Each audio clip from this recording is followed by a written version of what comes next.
विशेष चौधरी जी देखो, और उसकी सॉल्युबिलिटी कितनी दी हुई है 11.84 ग्राम पर लीटर। सैचुरेटेड है तो सॉल्युबिलिटी भी ना मैक्सिमम अमाउंट जो डिजॉल्व हो सकता था हो गया सॉल्युबिलिटी का मतलब।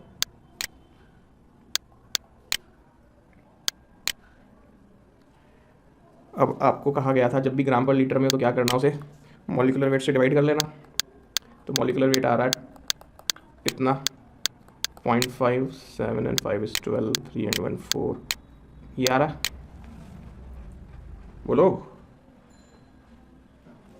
किसने डिवाइड किया और डिवाइड करके क्या आ रहा, या करूँ मैं? बिल्कुल 35.5 और इसमें आएगा 277 आएगा, इट विल बी 277।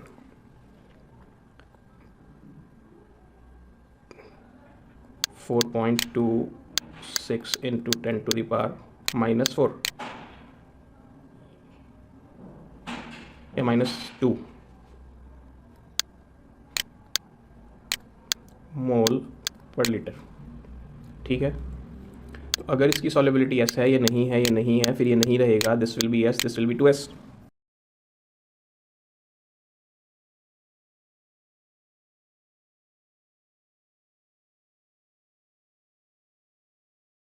तो यहाँ क्या आएगा s, यहाँ क्या आएगा 2s का होल स्क्वायर, तो this comes out to be 4s cube.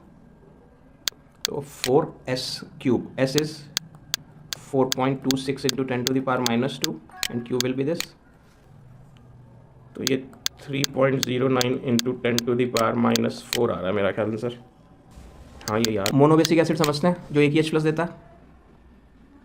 अब pH दी हुई है, pH कितनी गिवन है 4.5, इसको मैं माइनस लॉग ऑफ H+ कह सकता हूँ।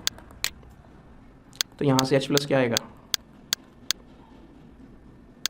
एंटी लॉग ऑफ माइनस का 4.5, माइनस का और इसका एंटी लॉग, ये आ गया आपका 3.16 इंटू 10 to the power -5 मोल पर लीटर। कोई दिक्कत किसी को? यहाँ तक हो गया था, इसका मतलब हमारा है ना, यही मानो ना। अब आप ये याद करके देखो, जिनके पास नोट्स हैं नोट्स खोल के देख लो, अगर याद नहीं आया तो क्या हमने ये लिखा था और क्या हमने ये भी लिखा था HA is equal to C into 1 minus alpha. तो जो H+ की वैल्यू आई यही A- की भी होगी। तो एक पार्ट ये निकाल लिया मैंने और एक पार्ट ये निकाल लिया मैंने। अब HA का मामला रह गया, HA का क्या करें, किसको किस में से माइनस कर देंगे। तो अल्फ़ा कहाँ निकाला मैंने, हाँ तो उससे भी करने जा रहे हैं, वो भी करा रहे हैं। K is equal to H positive into A negative upon HA था। अब K भी नहीं दिया इसने, हमें K भी निकालना है, तो फिर ये तो लग नहीं रहा, फिर तो वही वाला करना पड़ेगा। ये किसकी वैल्यू है C अल्फ़ा की, C हमें पता है, तो अल्फ़ा क्या हो जाएगा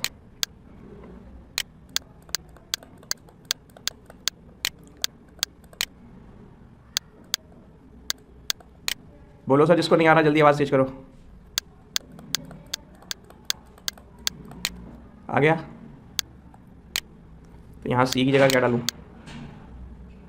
C की जगह क्या डालूँ 1 minus 3.16 into 10 to the power। तो इसे आप चाहो तो नेगलेक्ट कर दो, देखो ये बहुत छोटा आएगा 0.0000316, यानी C की वैल्यू को ही अच्छे मान लो, और आप माइनस करके निकालना चाहो माइनस करके निकाल लो। माइनस ब्रैकेट के अंदर का सॉल्व कर रहा हूँ 0.00316 इंटू 0.1 क्या आ गया 0.099, तो लगभग 0.1 ही है ना,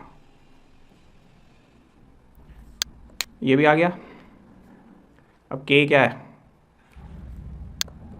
चाहे तो डायरेक्ट निकाल लो, K is equal to C alpha square, 1 minus alpha को नेगलेक्ट करके निकालना, तो C भी पता है आपको, अल्फ़ा भी पता है, और 1 माइनस अल्फा रख के निकालना चाहो तो उससे निकाल लो, आंसर में मामूली सा फर्क आएगा बस। वंशी का जी pH of this is this, तो ये इसने जो बोला ये बेसिक है।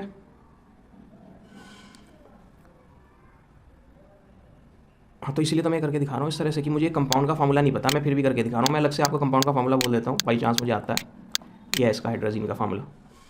तो तभी तो मैं कह रहा हूँ मैं आपको बिना इसके करके दिखाऊंगा ना, मैंने कहा तो ये मुझे आता है, बाई चांस मैं बता रहा हूँ। आप अपनी जीके बढ़ाने के लिए नोट करना चाहो कर लो, लेकिन मुझे नहीं आता तो भी मैं क्वेश्चन करके दिखा रहा हूँ आपको। देखो बिना कुछ फार्मूले का कोई इस्तेमाल ही नहीं करूँगा।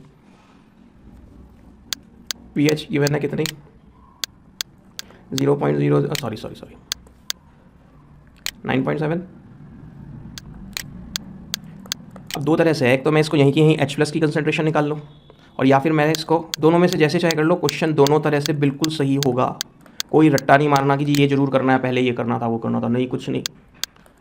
चाहे तो पीओएच में बदल लो, पीओएच में बदलने से क्या होगा minus log of OH negative is equal to 4.3। मैं अभी दोनों तरह से करके दिखा रहा हूँ, कुछ मन में दूर से दूर तक कन्फ्यूजन ना रहे। ये कहते हुए नहीं चाहिए मुझे कि जी आयनिक इक्विलिब्रियम चैप्टर बहुत मुश्किल था या मुश्किल है ख़त्म होने के बाद।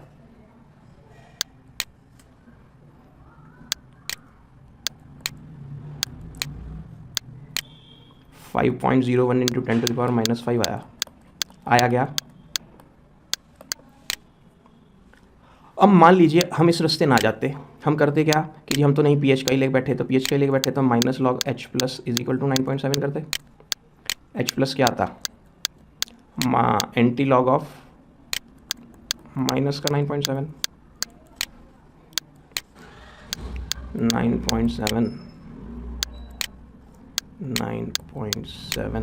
माइनस का, और इसका आपने लिया एंटी लॉग, तो दिस इज़ 1.99 इंटू 10⁻⁻10 1.99 तो 2 ये लगभग। तो हमें पता है क्या H+ into OH negative KW के बराबर होता है 10⁻⁻14 के बराबर होता है। तो H+ क्या होगा 10⁻⁻14 अपॉन, बोलो हाँ या नहीं, गलत कर दिया मैंने, ये किसकी वैल्यू है OH, तो आप यस करते रहते हो जो भी हो, H+ की वैल्यू है ये, OH नेगेटिव निकलेगा। तो महाराज आप इधर आएंगे, हम आ गए। तो 1 exponential -14 divided by 1.99 exponential -10 is equal to, देखो क्या आया 5.02 इंटू 10⁻⁻5। सेम है क्या, बोलो नहीं जी 0.2 इतना तो कंसिडरेबल है, ऐसे तो कोई फ़र्क नहीं पड़ेगा। अब ये तो आ गया, अब आपको निकालना था आयनाइजेशन कांस्टेंट KB। हमें तो ये सब कुछ नहीं चाहिए था, आप कर क्यों रहे थे, ऐसे ही मूड कर रहा था, हमें तो KB निकालना था। तो KB और H+ B है ना, तो OH negative is equal to √C KB होता है क्या, ये फॉर्मूला याद आ गया। तो 5.02 इंटू 10⁻⁻5। अब मुझे बताना कि मेरे से सर गलती यहाँ हुई थी, C 0.4 into KB, squaring both sides, इसका स्क्वायर कर दे, क्या आ गया 2.52 इंटू 10⁻⁻9 2.52 इंटू 10⁻⁻9 स्क्वायर होके ये 0.004 रह जाएगा, इधर KB रह जाएगा, डिवाइड बाय 0.004 क्या आ गया 6.3 इंटू 10⁻⁻7। अब बताओ आंसर ये है या नहीं, बोलो सर।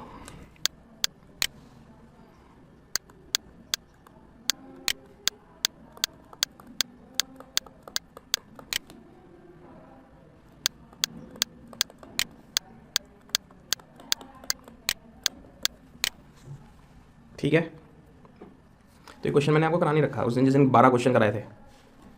पीएच क्यों नहीं आया था, डेसी का क्या मतलब होता है, मैथ्स पढ़ी है ना, 10⁻⁻1 नॉर्मल का मतलब नॉर्मेलिटी। अब पीएच क्या होता है, H+ क्या होता है √C के, यहाँ C क्या होनी चाहिए, मोलैरिटी या नॉर्मेलिटी, नहीं सर मोलैरिटी होती है, यही पढ़ाया था पूरे चैप्टर में, कंसंट्रेशन टर्म्स में सब जगह मोलैरिटी है, लेकिन एसिडिक एसिड का इन्फेक्टर 1 होता है, तो इसलिए इसकी जो नॉर्मेलिटी है वो इसकी, यहाँ ये मोलैरिटी फीड होगी, ध्यान रखना इन फॉर्मूलों में C जो होता है वो मोलैरिटी होती है। अगर पीएच का फॉर्मूला डायरेक्ट लगा रहे हो माइनस लॉग ऑफ H+, तो वहाँ मैंने आपसे कहा था H+ की नॉर्मलिटी डायरेक्ट फीड कर दोगे तो जल्द आंसर आएगा, और मोलैरिटी फीड करोगे तो फॉर्मूले के हिसाब से देखना पड़ेगा, ट्वाइस साइज कुछ करना है क्या, याद है। अदरवाइज जो एक्सप्रेशन है उनमें सब जगह जो सी है वो कैपिटल एम है, मोलैरिटी है।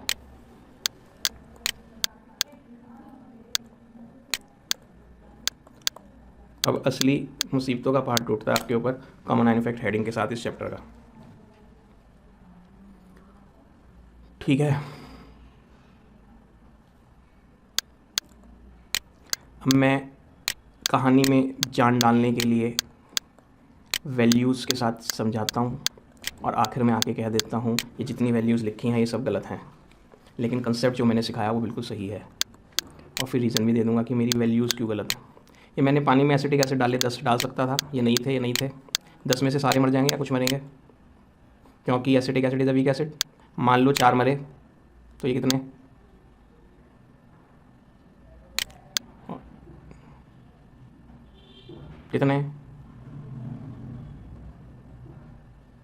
इतनी देर का क्या काम है, एक मरा तो एक पैदा हुआ, तो जब 4 मरे तो 4 ही पैदा होंगे, जब एक पैदा ये हुआ तो एक ये भी पैदा हुआ, तो 4 ही पैदा हुआ तो ये भी 4 ही पैदा होंगे। तो डिसोसिएशन क्या है तो क्या लिखोगे, नंबर ऑफ मोस्ट डिसोसिएटेड की जगह क्या लिखूँ, नंबर ऑफ मोस्ट डिसोसिएटेड की जगह क्या लिखूँ 4 अपॉन ट्रिपल टेकन की जगह क्या लिखूँ, क्या आई।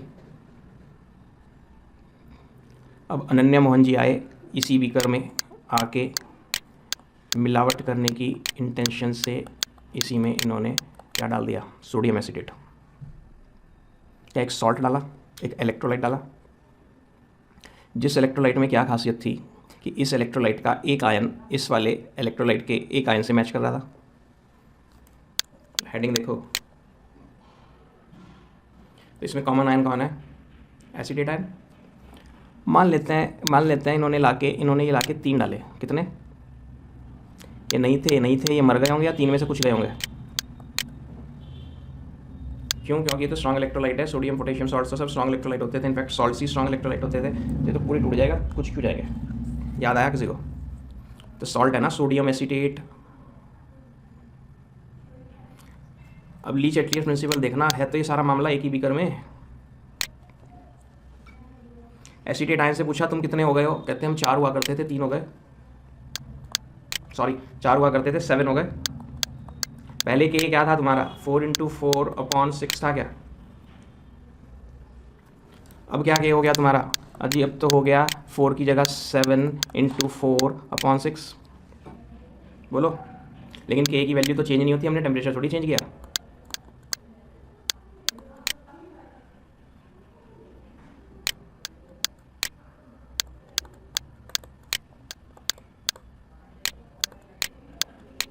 concentration of any reactant is product is increased, product is increased, equilibrium shifts in backward direction so as to nullify the change।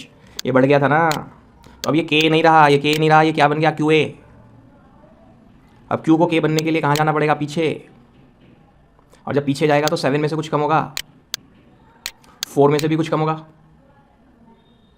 क्योंकि जो एसिटेट जाएंगे पीछे वो H+ को साथ लेगी तो पीछे जाएंगे, और ये वैल्यू 6 से, तो ये घटेगा, ये भी घटेगा और ये बढ़ेगा, और इस हिसाब से ये वैल्यूज़ अपने को एडजस्ट करेंगी। ये सॉल्व करके पहले 16/6 यानी 8/3 था ना, तो फिलहाल तो ये 24/6 हो गया, तो ये इस हिसाब से अपने आप को एडजस्ट करेगा कि वापस 8/3 आ जाए। जब इक्विलिब्रियम पीछे जाएगा तो ये 6 ही रहेंगे या 6 से ज़्यादा हो जाएंगे, कितने हो जाएंगे मुझे नहीं पता, मैं झूठ मूठ बोल रहा हूँ, थोड़ी देर मेरा साथ दे दो, मान लो ये 7 हो जाएंगे, कितने हो जाएंगे, तो अब 10 थे, 10 में से कितने जिंदा हैं,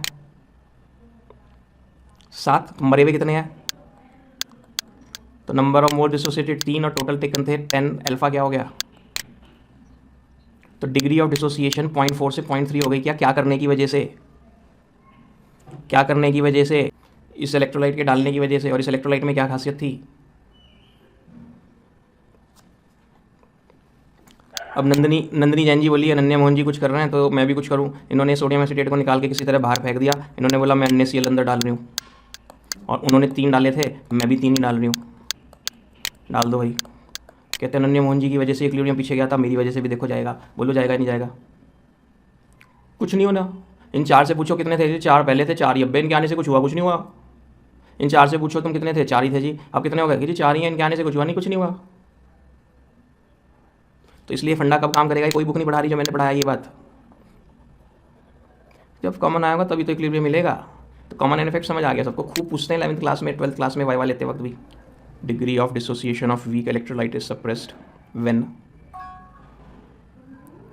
when a strong electrolyte having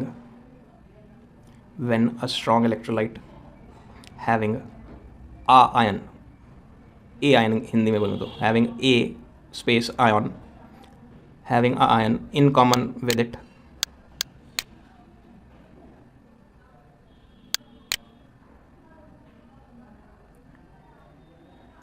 degree of dissociation of weak electrolyte is suppressed when a strong electrolyte having a ion in common with it is added to it.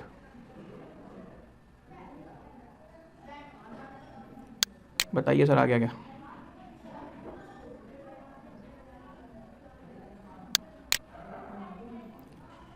बढ़िया से विद एग्जांपल बात बन गई। अब मैंने आपसे कहा था मैं आपको वैल्यूज़ देके समझाऊंगा और आखिर में कहूँगा कि जो मैंने वैल्यूज़ बोली ये गलत है, क्योंकि ये जब पीछे आएगा तो 7 पीछे थोड़ी आएगा, आके पीछे 7 थोड़ी बनेगा। ये तो डेसिमल्स में चली जाएगी बात, क्योंकि आपके 7 को छोटा करना है, 4 को भी छोटा करना है और 6 को बड़ा करना है। वो सब डेसिमल में होगा और इस हिसाब से होगा कि उन सब की सॉल्व करके बन रहा 8/3 होगा। तो उस डेसिमल्स तक के रिजल्ट तक तो मैं पहुँच नहीं सकता ना ओरली। लैब में 11th में भी और 12th क्लास में भी, आप किसी भी स्कूल में हो, किसी भी बोर्ड में हो, देखो 11th और 12th के प्रैक्टिकल में एक पैकेट दिया जाता है। उस पैकेट के अंदर एक सॉल्ट होती है और कहा जाता है इस सॉल्ट में एसिडिक और बेसिक रेडिकल निकालो, डिटेक्ट करो, detect 1 acidic and 1 basic radical in given salt sample. तो हमने 9th पढ़ी है, तो हमें याद होगा जो नेगेटिव चार्ज वाले होते हैं वो एसिड रेडिकल्स कहलाते हैं और जो पॉजिटिव चार्ज वाले होते हैं किसी सॉल्ट में वो बेसिक रेडिकल्स कहलाते हैं। पता है क्या? तो अगर मैं आपको बेरियम क्लोराइड की सॉल्ट दूँ तो उसमें बेरियम आयंस बेसिक रेडिकल्स और क्लोराइड आयंस एसिडिक रेडिकल्स।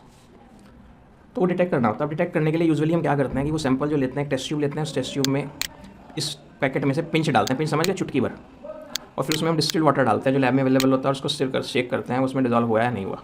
तो 11-12 लेवल पे मोस्ट ऑफ द सॉल्ट्स जो दिए जाते हैं वो सब वाटर सॉल्युबल वाले दिए जाते हैं। तो जब ये डिजॉल्व हो गया तो इसको बोलूँ सॉल्ट सॉल्यूशन, इसको बोलूँ सॉल्ट सॉल्यूशन, इंग्लिश है सिंपल। वो उसे OS भी बोल देते हैं, ओरिजिनल सॉल्यूशन, OS भी लिखा होता है प्रैक्टिकल बुक्स में, ओरिजिनल सॉल्यूशन। अब ये घुल गया, हमने चेक कर लिया है घुल गया, तो इसमें थोड़ा सा 1-2 पिंच और डाल लेते हैं, प्रैक्टिकल एस्पेक्ट बोल रहा हूँ। फिर इसको टेस्ट ट्यूब को डिजॉल्व करके पानी से ऊपर तक भर के टेस्ट ट्यूब स्टैंड में लगा लेते हैं, लैब में टेस्ट ट्यूब स्टैंड मिलता है। अब एक खाली टेस्ट ट्यूब और उठाते हैं, उसमें से थोड़ा सा सॉल्यूशन इसमें ट्रांसफर करते हैं और इसके साथ टेस्ट करते हैं। तो अब इस सॉल्ट सॉल्यूशन को हमने इसमें लिया, मान लीजिए हम क्लोराइड आयन का टेस्ट करना चाह रहे हैं कि कहीं इस सॉल्ट में क्लोराइड तो नहीं था। अब लैब में शेल्फ में बना बनाया सिल्वर नाइट्रेट सॉल्यूशन रखा रहता है, तो हम वो बॉटल उठाते हैं और उसमें से इसमें 1-2 बूंद टपकाते हैं, किसकी? और बूंद टपकाते ही आप थोड़े से 10th पढ़े हुए होशियार हो तो वहाँ अगर क्लोराइड होगा तो AgCl के वाइट PPT फॉरन बन जाएंगे या नहीं। और जैसे ही AgNO3 डालने से वाइट प्रेसिपिटेट बने, आप कूद पड़े जी मेरा एसिड रेडिकल तो निकल गया, इसमें क्लोराइड आयन है। तो क्लोराइड आयन के केस में वाइट PPT बनता है, किसका? AgCl का। ब्रोमाइड आयन के केस में AgBr बनता है और आयोडाइड आयन के केस में AgI बनता है। बिल्कुल सेम सेल में जा रहे हैं, इतना तो पीरियोडिक टेबल याद होगी। क्लोराइड के नीचे ब्रोमाइड है, ब्रोमाइड के नीचे आयोडाइड है। मैंने 3 महीने पहले एक वाइट शर्ट खरीदी थी, मेरे घर एरियल या हाई पावर सर्फ जो बड़े बड़े ऐड आते हैं वो नहीं थे, घटिया सा कोई डिटर्जेंट यूज़ होता है। तो मेरी शर्ट वो थोड़े दिन बाद, 1 महीने बाद लाइट येलो हो गई, 1 महीने बाद वो और पहनते पहनते पेल येलो हो गई। मेरा इशारा समझ गए? AgCl के प्रेसिपिटेट वाइट होते हैं, Br नेगेटिव के लाइट येलो होते हैं और I नेगेटिव के पेल येलो होते हैं। मैंने बोला 10 या 11 रेडिकल कोर्स में 3 तो मैंने याद ही करा दिए तुम्हें। अब वहाँ कई बार क्या होता है, लैब की दीवारें मान लो पीले कलर की हैं और टेस्ट ट्यूब आप हाथ में लेके देख रहे हो तो पीछे दीवारें पीले कलर की हैं, तो उससे आंखों पे धोखा होता है, लगता है पता नहीं ये वाइट है या लाइट येलो है। या नीचे शेल्फ जो बना हुआ है टेबल वो गंदी सी है, उस पर टाइल वाइल लगी है, गंदी सी हो गई, इसमें से आप जहाँ अगर इंप्रेशन हो रहा है कुछ अजीब सा लग रहा है, पता नहीं लाइट है येलो है या वाइट है। तो हम इसमें NH4OH डालते हैं, वो भी लैब में बनाया रखा रहता है, अमोनियम हाइड्रोक्साइड। अमोनियम हाइड्रोक्साइड में ये पूरा का पूरा सॉल्युबल हो जाता है, कंप्लीटली सॉल्युबल। कौन? और ये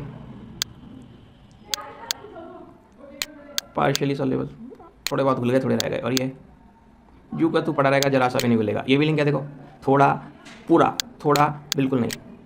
लिंक है ना, जैसे वाइट लाइट येलो होता जा रहा था, येलो होता जा रहा था। अब मज़ेदार बात यहाँ से शुरू होती है, जो ये आर्टिकल है जो मुझे नहीं पढ़ाया गया। मज़ेदार बात यहाँ से शुरू होती है, आप सोच के देखना, मैं सिर्फ 2 मिनट और ले रहा हूँ, टाइम ओवर हो गया। कि अगर इसमें क्लोराइड आयन पड़े हों टेस्ट ट्यूब में, यानी आपके पैकेट में क्लोराइड आयन हो, फिर भी आपके पानी डालने AgNO3 डालने से इसमें वाइट प्रेसिपिटेट ऑफ AgCl ना बने, ऐसा हो सकता है क्या? होना चाहिए या नहीं? ऐसे करके बोलो चलो। ऐसा तो नहीं होना चाहिए। अगर ऐसा होता है तो हमारा केमिस्ट्री से विश्वास उड़ जाएगा, फिर केमिस्ट्री किस काम की रह गई। अब हुआ ये कि प्रोफेसर साहब ने लैब असिस्टेंट को कह दिया कि भाई तू ऐसा कर, आज ना 30-40 बच्चों को प्रैक्टिकल कराना है सॉल्ट एनालिसिस। सबको एक एक पैकेट देंगे ना तो दुनिया भर का पूरा एक डिब्बा सॉल्ट का खत्म कर देते हैं, और बार बार आके दोबारा मांगते रहते हैं, सॉल्ट तो खत्म होगी सर, और सॉल्ट दे दो, सॉल्ट तो खत्म होगी, और सॉल्ट दे दो। तो ऐसा कर, एक बकेट में डिस्टिल्ड वाटर भर और उसमें 1 चम्मच सॉल्ट घोल दे, ठीक। और फिर वो वाला सॉल्ट सॉल्यूशन स्टूडेंट्स को देते रहना और वो उसके साथ टेस्ट करते रहेंगे। सिर्फ 1 चम्मच में काम हो जाएगा। कहाँ 1-1 चम्मच 50 स्टूडेंट्स को देना था। तो इतनी बड़ी बाल्टी में, चाहे 100 लीटर की बाल्टी है, उसमें 1 चम्मच घोल दिया मैंने, तो भी हर बच्चे का, हर बंदे का क्लोराइड का टेस्ट आएगा ही आएगा। एक बाल्टी में सिर्फ 1 चम्मच, 100 लीटर ड्रम समझ लो, चलो अपने घर के छत पे रखा हुआ 500 लीटर का, 1000 लीटर का टैंक, उसमें भी 1 चम्मच घोल दिया ना, तो भी सबका टेस्ट आएगा ही आएगा। डन। दिक्कत यहाँ शुरू होती है कि उस बंदे ने क्या किया, टैंक तो ले लिया 1000 लीटर का मान लो, और उसमें 1 चम्मच डालने के बजाय 1 पिंच समझते हैं, चुटकी भर AgCl डाला, और जितना छोटे से छोटा पिंच ले इमेजिन कर सकते हैं उतना इमेजिन कर लो, और वो इसमें डाल दिया। डन। और कहा इससे आज मैं टेस्ट कराऊंगा। अब आज टेस्ट कराना था, उससे पहले ही ये साहब जो है लैब असिस्टेंट थे, इनकी छुट्टी हो गई, दूसरा लैब असिस्टेंट आ गया टेम्परेरीली। उसे कहा भाई तुझे टेस्ट कराना है, वो जो सॉल्यूशन बना के रख गया था उससे करा लेना, और ये सॉल्यूशन ध्यान से इस्तेमाल करना, हमें बाद में भी जरूरत पड़ सकती है। ये बड़ा कलाकार इंसान था, इसने कहा जब बाद में भी जरूरत पड़ सकती है, अगर खत्म हो गया मैं कैसे बनाऊंगा, मुझे तो आता नहीं। उसने क्या करा, इसमें से थोड़ा सा तो सॉल्यूशन लेता था